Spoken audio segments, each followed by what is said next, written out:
agak di gedein ya.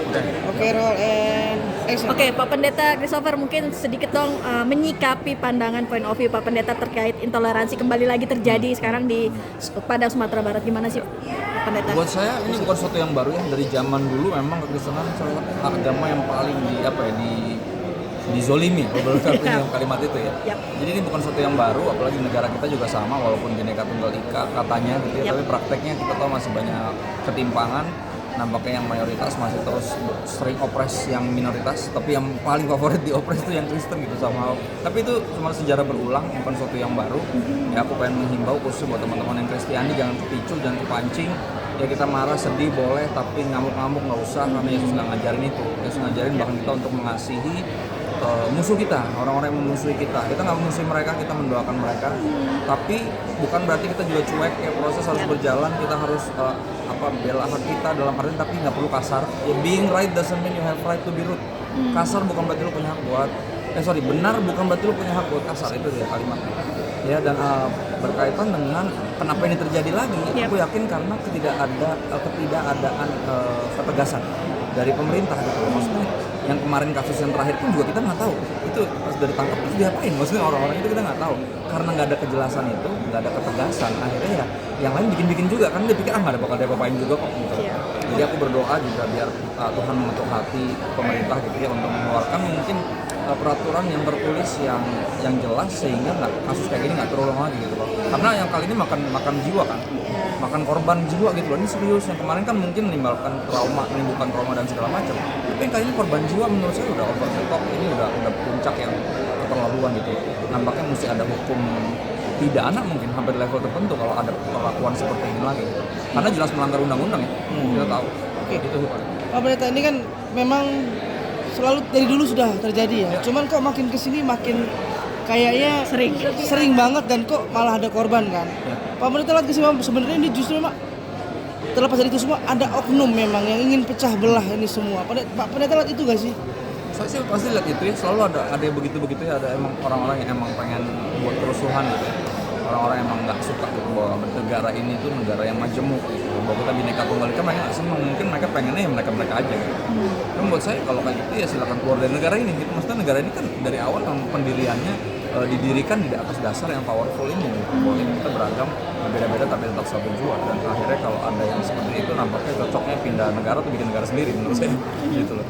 Dan ini sekali lagi bukan sesuatu yang baru, ini sesuatu yang berulang dan kita nggak usah kaget, tapi kita harus terus mendoakan biar yang khususnya keluarga korban ya diberikan kekuatan penghiburan dari Tuhan, melihat bahwa kematian anak-anak mereka ini mati martir kalau menurut saya karena membela iman kepada Yesus, dan itu sesuatu yang harus dipandang sebagai kematian yang mulia. Jadi jangan disesali atau jangan mengupayakan dendam atau balas dendam, juga itu bukan sesuatu yang diajarkan sih.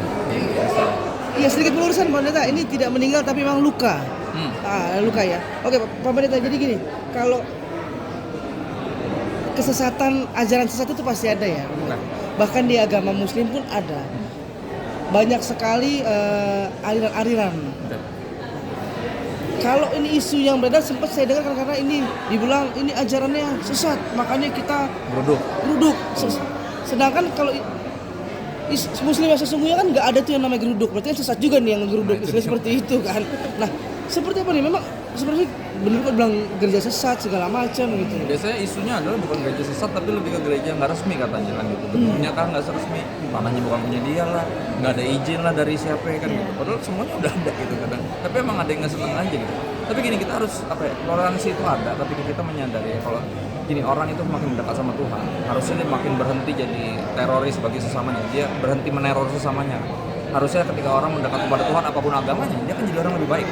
Dan harusnya itu buat kita lebih tenang harusnya, bukan bikin kita lebih insecure. Logikanya kan gitu ya. Kecuali tadi pelaksanaan agamanya kacau gitu. Apakah agama mengajarkan itu? Apapun agamanya saya nggak tahu. Sejauh ini tulis kekristenan nggak ngajarin itu. Kita balas aja nggak boleh.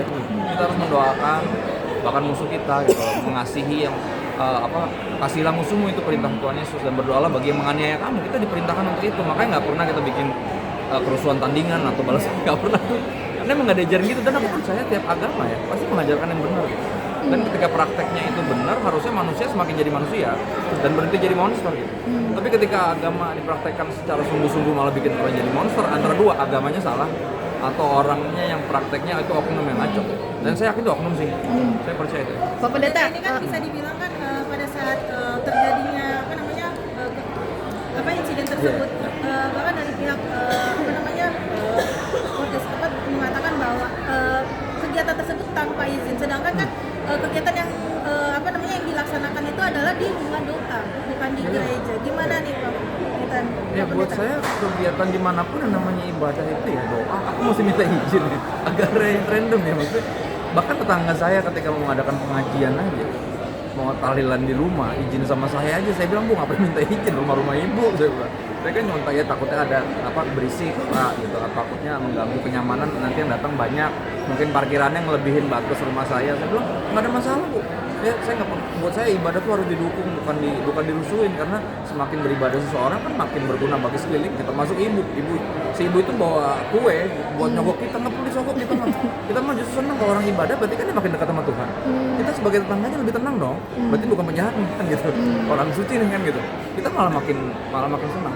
Jadi buat saya, sejak kapan kita berdoa beribadah itu harus minta izin sama orang lain, ya kan? Masa kita cuma boleh berdoa di rumah ibadah? Enggak juga. Maksudnya ya misal teman-teman mayoritas ada beberapa musola di beberapa tempat, di tiap ini pasti ada tempat doanya. Nah kalau kita berdoa dimanapun kita, masa nggak boleh? Setiap kali doa mesti minta izin, terus minta izin sama siapa? Siapa yang pihak berwajib itu siapa yang menentukan? Oh boleh doa, oh nggak boleh, ini bukan gereja misalnya, lu nggak boleh kebaktian di sini lah. Kalau kita nyanyi logo rohani terus nggak boleh juga gitu, kan random ya. Jadi buat saya itu dia, sejak kapan doa itu mesti minta izin, itu pertanyaan. Oke, mungkin Pak Pendeta, lagi-lagi kan ketika masalah intoleransi lagi muncul di Indonesia, pemerintah seolah mungkin ya menghilang lah, banyak di tek-tek di sosial dari Menteri Agama, diem aja. Ini gimana sih? Dianggap sepele ini gimana nih? Antara sepele atau dia takut itu takut menyinggung mayoritas kalau saya lihat sih. Ya kan dia takutnya ketika dia ngebelain kita yang Kristen, nanti yang satunya merasa kayak, oh sekarang gitu. Kalau jadi belain agama orang lain, bukan belain agama lu sendiri. Padahal teman-teman muslim pun sendiri saya yakin nggak suka diasosiasikan dengan para perusuh ini. Saya yakin pasti nggak suka gitu loh. Jadi kenapa dia kayaknya belain yang muslim, saya juga nggak ngerti sih. Cuma kepengecutan itu buat saya menimbulkan ini kembali terjadi bahkan dalam waktu yang mepet sekali sebenarnya. Belum lama yang itu udah muncul. Biasanya kan agak berjarak ya. Selama ini kan pasti berjarak. Ketika ini tunggu adem dulu, baru ntar ada lagi di mana. Cuman mungkin saya lihat banyaknya kasus ini mungkin juga karena coverage makin gede ya, media tuh makin nyari-nyari yang seperti ini gitu. Oh dulu mungkin banyak tapi nggak kesorot gitu. Kalau saya lihatnya gitu sih, ada unsur kemajuan pers juga yang dengan sigap langsung lihat berita langsung diviralin, atau orang-orang ya dengan HP-nya masing-masing langsung divideoin. Tapi emang kayaknya nggak ada jalan lain ya untuk memberi untuk diseriusin. Yang tadi kan bilang mungkin kurang diseriusin. Selain dibikin viral. Kalau belum viral kan belum diseriusin ya. Viral no justice ya. Udah viral aja masih belum diseriusin kadang. Kayak diseriusin tapi nggak terlalu diseriusin, gimana sih? Tapi itu ya, kita berdoa biar pemerintah lebih speak up sih. Karena ini kan menciderai bangsa kita yang Bhinneka Tunggal Ika ya. Nggak menciderai suatu agama tertentu. Karena ini berulang kali seperti itu lagi. Kalau kami udah biasa dilukai ya kalau sebagai orang Kristen. Karena kami nyembah dia yang disalib sih. Dia kan disiksa tuh Yesus ya. Jadi kita kalau disiksa tuh udah kayak emang ini udah bagian dari iman kita. Cuman sedih aja ketika negara ini yang dikagumi karena falsafahnya sama bangsa lain. Tapi pas ngeliat bangsa lain kok gini kasusnya.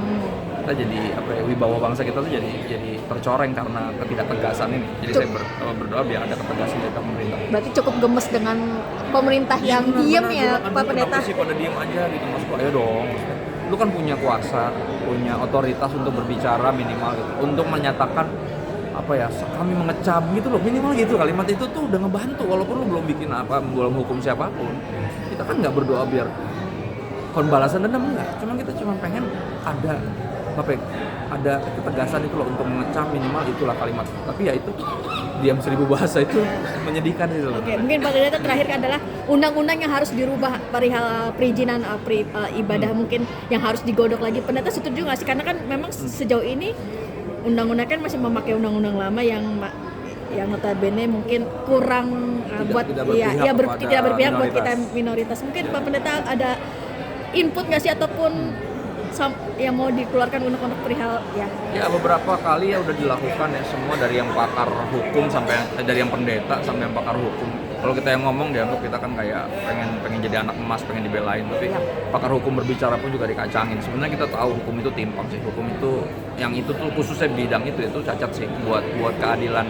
Nggak sesuai sama undang-undang gitu loh, bahwa kita berhak beragama, meluk agama dan beribadah sesuai dengan agama itu sebenarnya nggak sesuai sih, karena dibilang nggak ada izin, sebenarnya ada izinnya. Nah, kan udah berapa kartu keluarga yang tanda tangan kan tuh udah ada izin dari sekeliling, duitnya juga ada, suratnya juga resmi, terus bangun sendiri, bahkan nggak pakai sumbangan gitu ya. paling sebel tuh gitu, dia yang minta sumbangan nggak ada duitnya tapi dapat izin, yang ada duitnya nggak dapat izin tuh konyol gitu loh. Buat saya sampai di level tertentu, teman saya tuh ya pendeta gitu, dia bangun gereja akhirnya nggak dapet izin, akhirnya duitnya itu dikasih semua ke musola yang suka bener-bener minta sumbangan tuh, dikasih semua berapa ratus juta, karena dia kesel nggak bisa berdiri, grok disuruh berdiriin. Akhirnya dari situ justru izinnya muncul, dari situ tiba-tiba mereka kan kaget tuh, jadi dikasih semua, percuma pak, kita mau bikin rumah ibadah juga nggak bisa, udah mending bapak aja lah, daripada kasihan udah berapa lama kan gitu nggak jadi si atapnya nggak beres-beres, saking dekatnya mereka sebenarnya di situ. Akhirnya masyarakat situlah yang upayain justru gereja dapat izin. Tapi apakah harus selalu kayak gitu dulu?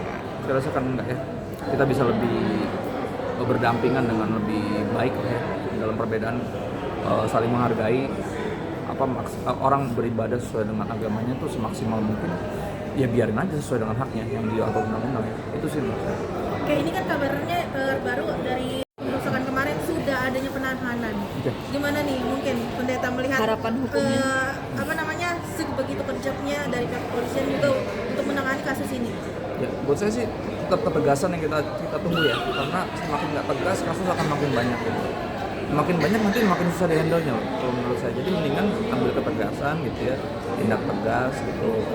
Kalau mau pakai cara keluargaan yang benar, kalau mau minta maaf gak usah nyalain orang gitu. Pecah kan, minta maaf tapi nyalain orang gitu. Ya, kami memang ini nggak akan terjadi lagi, tapi lain kali makanya kalau ibadah tuh jangan di rumah lah, tetap aja nyalain orang. Buat saya kalau minta maaf tuh minta maaf yang sudi, yang rela, yang tulus gitu. Dan kalau janji nggak akan bikin lagi, mengulang lagi, ya please pastikan nggak ada lagi mengulang itu. Tapi nampaknya ketegasan itu yang kita nantikan ya, bukan pembalasan dendam. Sekali lagi kami nggak diajarin untuk itu, tapi ketegasan diperlukan biar nggak ada muncul yang lain-lain lagi. Dan ini kan makin parah ya, kemarin cuman traumatis karena semuanya dipulangkan dengan paksa, yang kali ini ada korban cedera gitu ya. Yep. Nah mungkin kedepannya bisa korban jiwa, kan makin ngeri gitu loh. Maksudnya ini kok negara makin lama makin nggak aman gitu loh buat orang-orang yang sungguh-sungguh sama Tuhan gitu. Nyegean orang-orang yang berhubungan dengan setan malah aman gitu. Kenapa ketuhanan, kenapa rusuh gitu. Agak ironis sih buat negara ketuhanan yang Maha Esa tuh sebenarnya untuk kita bertuhan, beragama sesuai dengan agama kita tuh harusnya dilindungi sungguh-sungguh.